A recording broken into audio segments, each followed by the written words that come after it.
Hello everyone, this is Tanvir from TNT. Today I'm going to show how to create an image trace in Adobe Illustrator. This image download link in the description below. You can check and download it. And this image, so I am tracing the image.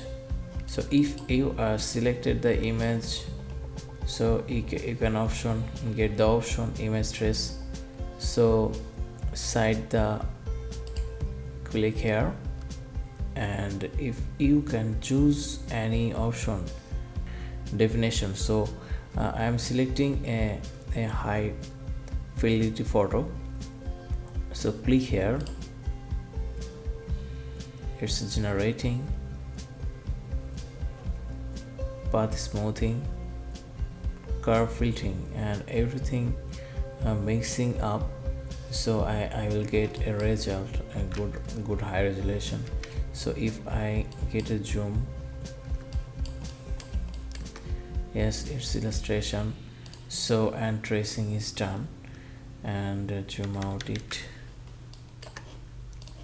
and select is locked, and I am object expand, click here, okay, and it's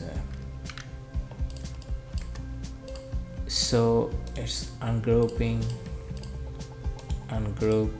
So it's a vector tracing.